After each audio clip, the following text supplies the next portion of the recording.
morning. This is your Monday morning coffee talk, and I am your host, Clarissa Diaz. What did you start seeing, like as an owner, like, okay, coming out of it, how do I make my company and take it to the next level after this and after the hit of everything? What did you start inputting, like ideas for your team, and your company, the first thing was just trying to get everybody back in. There was, we're going to talk honestly here. Yeah. You guys want honest, right? I like honesty. I don't got time for nothing else. I'm going to be honest.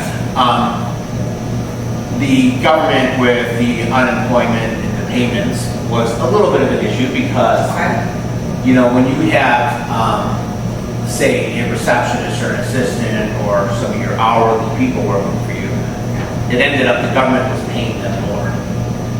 So they'd rather stay at home than come back to work in June, So that was a little bump in the road that, nobody really expected, because all of a sudden they're getting a check from the government, which they're making more money than they were working their job. So they're like, why should I go back and stay on what?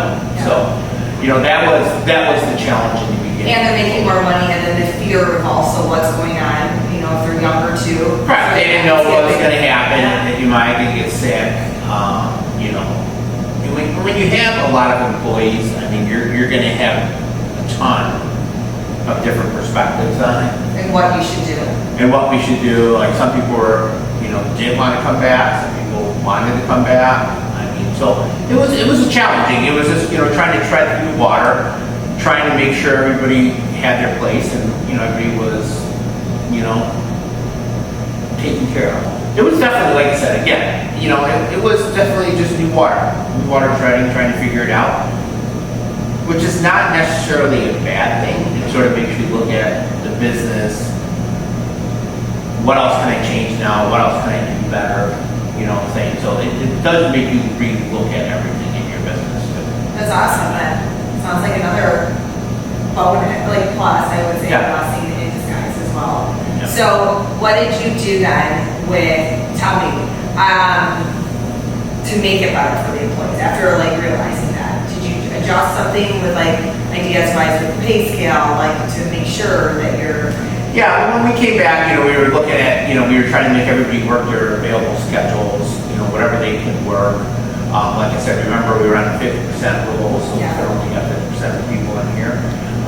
We did as a company, I adjusted payroll and stuff like that.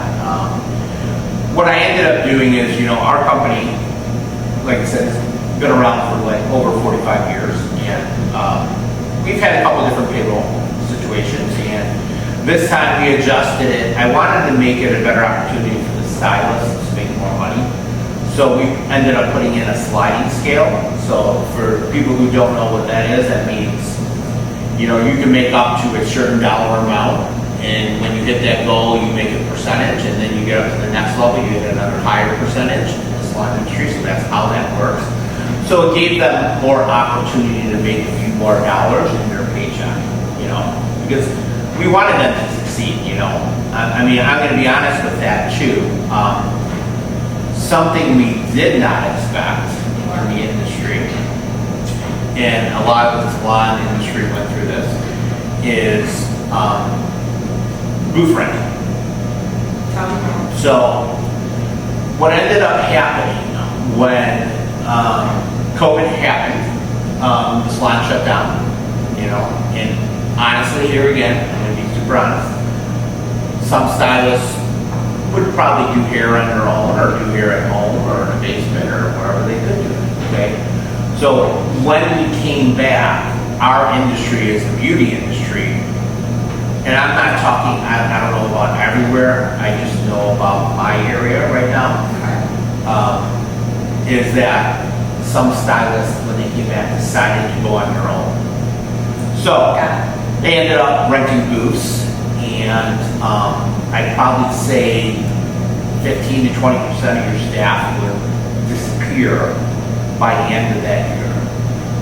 Just because, they wanted opportunity to grow, they wanted different things. I think the COVID reset everybody in their mind of what's my priorities, do I want to stay home? Do I want to work? Do I want to do more? And I think that's changed a lot of people's mind.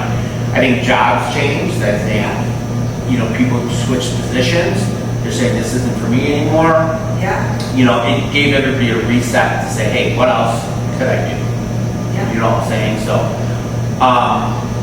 that was an unexpected thing of COVID. So in my business, you know, it affected us pretty well. I mean, we lost, you know, I'd say we had, you know, 150 employees before COVID with 4 locations. And then after COVID, at the end of that year, we were probably down to like 110. Wow. So people just changed careers, went on their own, opened their own booths. Yeah. You know, it's normal, it's what's supposed to happen. You know, it just happened at one All time. at the same time.